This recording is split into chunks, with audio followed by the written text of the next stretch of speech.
Good morning. It is early here. It's 6:30 a.m. I'm Shania. I'm back for another video, which I'm really excited about because at first I thought that I was going to do this video. We'll do the first video, and then I'm like, oh my gosh, what am I thinking? So I'm glad I'm following through with this, and my plan is to continue to make a few videos so that I get some sort of momentum and used to doing this. I don't know what the lighting is like in here because, again, it's 6:30.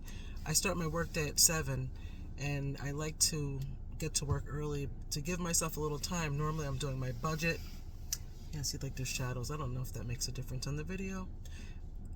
Uh-oh, my alarm's about to go off. Hold on, dismiss. Okay, so I'm sitting in my car again, and I was thinking, wow, is a car a good place to have a conversation? And then I had to sit back and laugh at myself because some of my conversations that I have, the deepest conversations I have, are in the weirdest spots.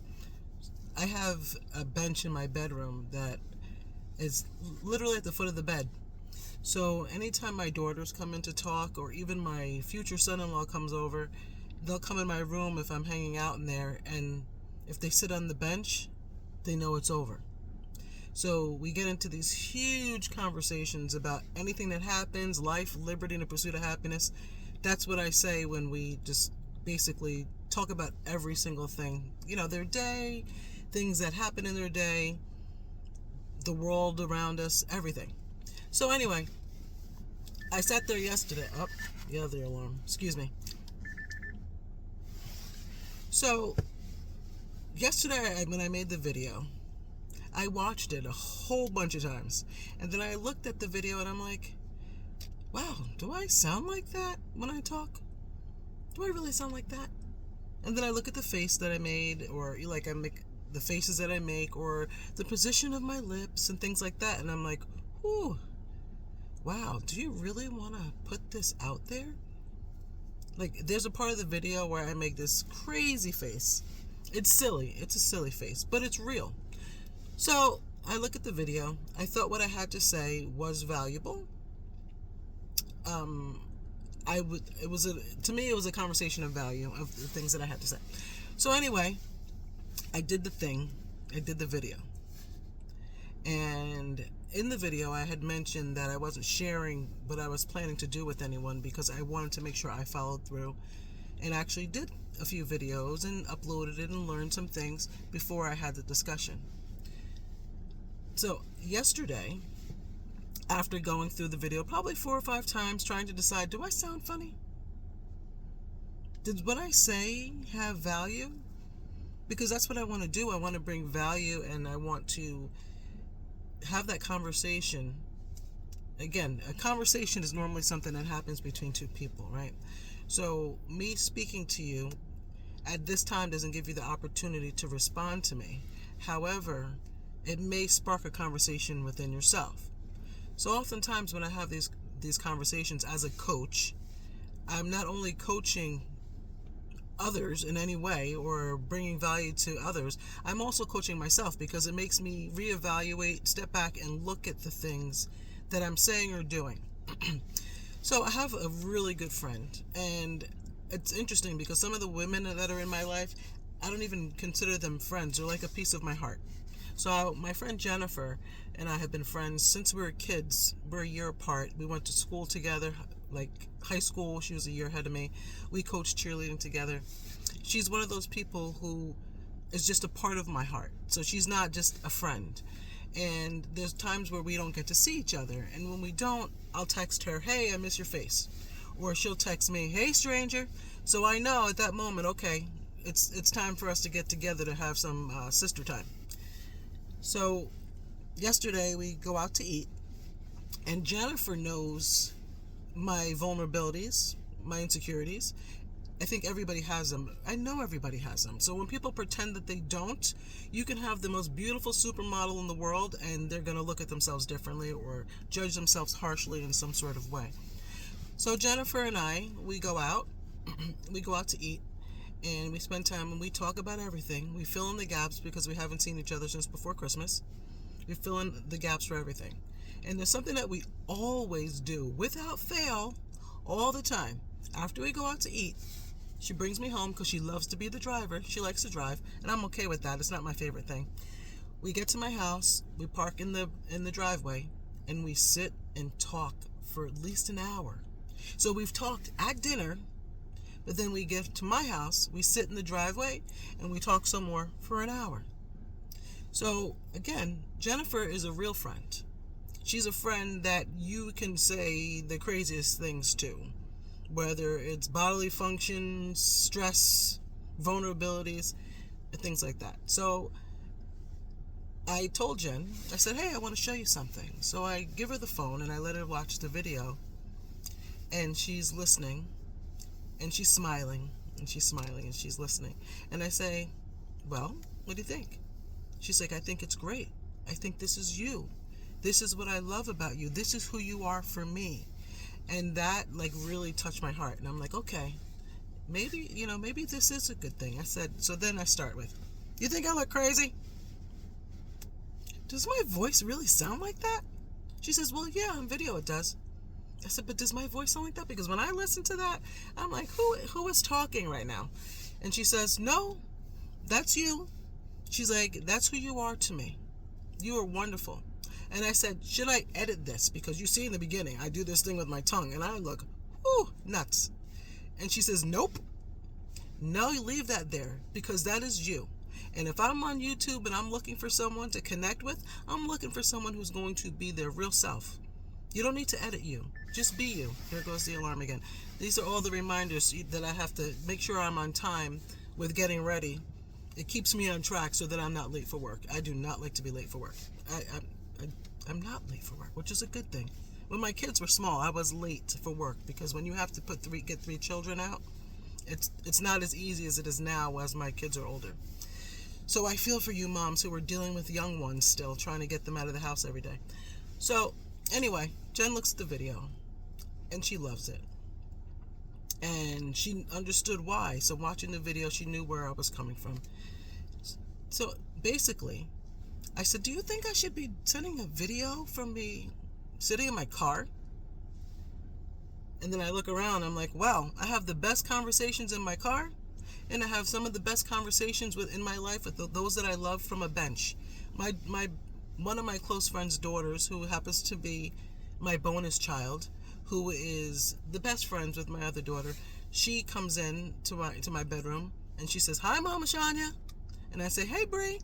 She will sit down and she will be another bench babe. So maybe I'll do some videos from the bench one day. I don't know.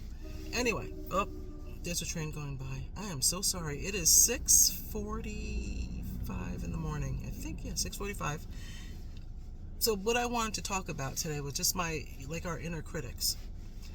I have been a talker my entire life, and either people are sitting there and pretending that what I have to say brings value, which I highly doubt. I think we all have value. I think anything that anyone has to say brings value to something and can connect to another person on a different level. So I had just recently finished reading Mel Robbins' book, Let Them. And boy, when I tell you that out of all the things that I have said to people in the last week, or said to myself, the conversations I have said to myself is let them, let them, let them. Thank you, Mel Robbins, because you're one of the reasons I think, unconsciously, that I put the video out. Because she talks about a time where she wanted to start doing social media to promote herself as a motivational speaker, and she kept holding herself back because of all the reasons that why would anybody come on here? People are mean. Some people are mean. Some people are really great, supportive. I always try to be that person on, my comments to anybody. But there are some people that will pick at your looks. They will put you down. They will say nasty things. And like Mel says, I'm just going to have to let them. And that's okay. So after listening to Mel's book, I was really encouraged by it because I totally suggest reading this book because there's something in there for everyone. If you read this book and you don't connect on some level, I would be super, super surprised of that. So basically, one of the things I said that I didn't want to do on here is to constantly alter the video, I didn't want to constantly, pick at it and edit. So it's funny though. So last night, again, I wasn't going to tell my husband about anything yet because I wanted to wait till I did a little bit more. I don't know if you guys are getting that light. Oh, here we go. I wanted to do a little bit more before I actually told anyone. So I let my husband watch the video, and he's like, "This is fantastic. I love this. This is you." And then I asked him all the same questions. Do I sound like that? Yes. Does my lips move like that when I talk? Yes. This is you. You're beautiful. I love you. This is great. I love everything that you had to say. So one of the things I always mention to my friends is, we live in a filtered world. We really do. Meaning, have you ever seen a person take a picture, and I think we've all done it, and you've taken 500 shots, maybe not that many, but a whole bunch of pictures just to pick out the perfect one that you think is good enough to share with somebody else. And that comes with a lot of vulnerability. And if you have insecurities, those things bubble up because you're trying to find the perfect picture that everyone else is going to like, or they're going to think that's okay. It drives me nuts because I'm going to age myself. And I aged myself in the video yesterday when I said, "Oh, I don't normally videotape myself." Videotape myself? Really? I think we're way past videotapes. However, those around my age will understand where that's coming from. Oh, here goes the alarm again. So I said, we always live in a world of filters, and it drives me crazy because people don't feel comfortable being themselves. And themselves are exactly who they should be because they're beautiful as they are. You don't need to go through 16 pictures to decide that this picture is good enough to share with other people. I don't know if this is going to make me look like Okay, here we go. See? I'm trying to find the perfect lighting to make sure, but I want you to be able to see me too as I'm talking to you. So yesterday, I ran it through my friend Jennifer. I watched the video 5 times. I let my husband see the video last night. And then I thought to myself, Shania, you are running it through your filter. You are running it through, not in the position where I want to change it and make it different. Because even if I did it over, I don't think that I would share the same thoughts. But I needed to pass it through people that I trust to tell me the truth, that it was good enough. I want to get to a place where I just put it out there. Just share it. Just say, okay, this is me. This is me. But I still had that fear, and I needed someone who, yes, they love me, so they're not going to be cruel, but they would be honest. No, you may want to redo this again. Yeah, that face looks crazy. Don't share that. And I said to myself, this is where my evolution has to be, where I have to be confident in who I am, because my inner critic is rough. Everybody's inner critic is rough. And in coaching, when I went to coaching school, they call that your gremlin. And it's like, am I really as good as I think I am? I'm not good enough to do this. Am I pretty enough? Anyway, I want you to know that you are good enough no matter what you do. And if you're putting things through filters for yourself because it makes you feel good, then that's fine. But if you are filtering yourself or constantly going through things that you think are good enough for other people to listen to view, if you hold yourself back because what other people will think, stop. Whatever they're going to think, as Mel Robbins says, let them. And let you be the best version of yourself for yourself. I hope you have a great day, and I hope this isn't too long. Take care. See you again.